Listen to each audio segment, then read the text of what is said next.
আজকে আমি হঠাৎ করে শাখাপলা খুলে দিয়েছি। অনেকের মনে হয়তো প্রশ্ন আসবে যে আমি শাখাপলা এইভাবে হঠাৎ করে কেন খুলে দিয়েছি। কেউ তো আর এই কাজটা ইচ্ছে করে করে না বলো, অনেক বাধ্য হয়েই কিন্তু আমাকে এই কাজটা করতে হয়েছে আজকে। আমাদের হিন্দু শাস্ত্রে কিন্তু বিয়ের পর কিন্তু শাখা পলা সিঁদুর এটাই একমাত্র মেয়েদের অলংকার। তো চলো শুরু করা যাক ভিডিওটা। তো দেখো আমি স্নান টান করে কিন্তু বিকেলে রেডি হয়ে গেছি, আর আমি কিন্তু একটা নতুন ক্লাসে জয়েন করেছি। সেলফ ডিফেন্সে আমি জয়েন করেছি, এই আজকে আমি প্রথম ক্লাস জয়েন করব। তো দেখো আমি চুলগুলো বেঁধে নিচ্ছি ভালো করে, যেন না খুলে যাওয়ার চান্স কম থাকে। দেশের হাল অবস্থা খুব একটা ভালো নয়, তাই মেয়েদেরকে বলবো তোমরা ঘরে বসে না থেকে তোমরাও সেলফ ডিফেন্সে জয়েন করতে পারো, কেননা নিজেদের সুরক্ষা নিজেকেই দিতে হবে।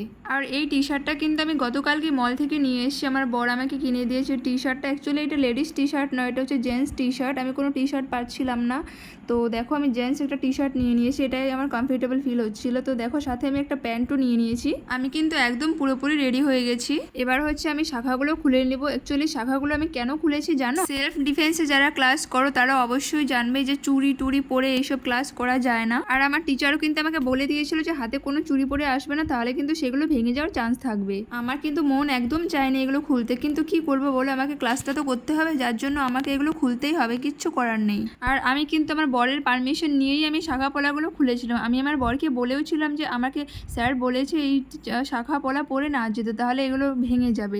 তাই বর বললো ঠিক আছে তুমি এগুলো খুলে রেখে যাও। তো আমার মনটা ভীষণই খারাপ লাগছিল এগুলো খোলার পর। দেখো হাতটা পুরো খালি খালি হয়ে গেছে, কিন্তু কি করব বলো, এখন বাধ্য হয়েই খুলতে হয়েছে। কখনো মন থেকে আমি এইসব খুলি না। তো এবারে আমি একদম পুরোপুরি রেডি হয়ে গেছি। দেখো হাতটা পুরো খালি খালি লাগছে। যাই হোক, দেখো আমি এদিকে ভাড়া দেখছিলাম যে আমার কাছে ভাড়া আছে নাকি। তো আমার বর একটু ব্যস্ত ছিল, যার জন্য ও আমাকে ছাড়তে পারেনি ওখানে গিয়ে। তো দেখো আমাকে যেতে হবে আজকে টোটোতে। তো দেখো আমি সাথে করে টিস্যুও নিয়ে নিয়েছি, কেননা মাঠে প্র্যাকটিস হবে তো ভীষণ ঘাম হয়, তাই আমি টিস্যুও নিয়ে নিই সাথে করে। টিস্যুটা আমার কাছে সব সময়ই থাকে।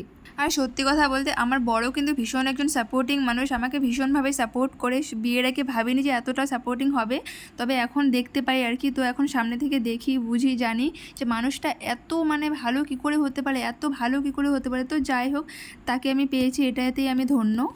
গাইস যাচ্ছি, ক্লাস আছে, আবার ক্যারেটিও আছে। তা চলো আজকে যদি পারি ডেমোটা তোমাদের দেখাবো।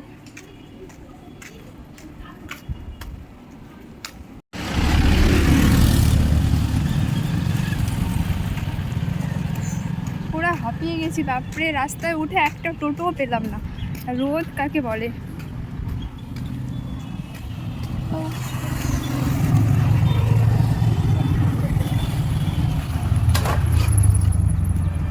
ভীষণ গরম আজকে,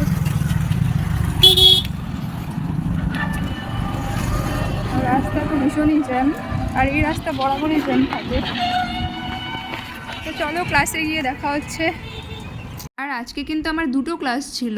আমার দুটো ক্লাস বলতে কম্পিউটার ক্লাসও ছিল, সাথে আমার সেলফ ডিফেন্স ক্লাসও ছিল। তার মানে কম্পিউটার ক্লাস শেষ হয় তবেই কিন্তু সেলফ ডিফেন্স ক্লাসটা স্টার্ট হবে। তো দেখো কম্পিউটার ক্লাস শেষে আমরা কিন্তু চেয়ার টেবিল সব বের করে দিয়েছি, কেননা বাইরে ভীষণই বৃষ্টি হচ্ছিল। আমাদের যখন প্র্যাকটিক্যাল টাইম হয়েছে আমাদের, তখন কিন্তু বৃষ্টি শুরু হয়েছে, যার জন্য আমাদের মাঠে কোনো প্র্যাকটিস হয়নি, আমাদের কিন্তু আমাদের ক্লাসরুমেই হয়েছিল। আর ক্লাসরুমের সব টেবিল চেয়ার আমরা সরিয়ে দিয়েছিলাম। তো এই দেখো আমি হালকা করে তোমাদের ডেমোটা দেখিয়ে দিচ্ছি। দেখো আমি যে ওখানে পিঙ্ক কালার যে টি শার্টটা পরে আছি, ওটা হচ্ছে আমি। দেখো ওই মেয়েটার সাথে আমি ডেমোটা হালকা করে তোমাদের দেখাবো। আর এই হচ্ছে আমাদের সেন্সি স্যার।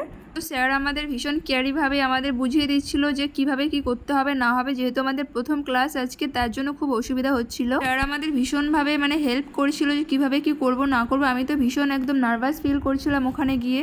তো যাই হোক, স্যার আমাদের ভীষণ নার্ভাস যখন হয়ে যায় না, তখন স্যার আমাদের গিয়ে বোঝায়, ভীষণ ভালোভাবে বোঝায় উনি, খুব সুন্দরভাবে উনি বোঝাচ্ছিল। দেখো আমি পাশ থেকে মেয়েটার গলা চিপে ধরেছিলাম, তো স্যার এদিক দিয়ে বোঝাচ্ছে যে আমি এখানে নেই ধরো।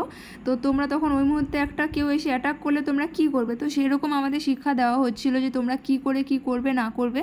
তো দেখো সবাই একটা একটা করে ডেমো দেখাচ্ছিল। তো এখানে স্যার গিয়ে অবশেষে দেখাচ্ছিল যে যদি এইভাবে কেউ গলা চিপে ধরে তখন কি করার বা কি করণীয়, সেটাই স্যার দেখাচ্ছিল। তো দেখো, আর আজকাল আমার মনে হয় এই শিক্ষাটা নেওয়া মেয়েদের ভীষণ জরুরি, কেননা মেয়েরা কোথাও সুরক্ষিত নয়, বাইরে কোথাও মেয়েরা সেফ নয়। তাই মেয়েদের সুরক্ষার জন্য মেয়েদেরকেই এগোতে হবে, এগিয়ে যেতে হবে, সাহস করে ঘর থেকে বেরোতে হবে। সবসময় ঘরে বসে থাকলে কিন্তু হবে না, কেননা ঘরে বসে থাকলে তোমার বাইরের নলেজ কখনোই পাবে না। তাই সবাইকে বললো তোমরা বাইরে বের হও, বাইরে গিয়ে নিজের সুরক্ষার চেষ্টা তোমরাও করো। সবসময় কিন্তু বাবা দাদা পাশে থাকবে না, তাই সবাইকে বলবো সেলফ ডিফেন্সে অবশ্যই জয়েন করো।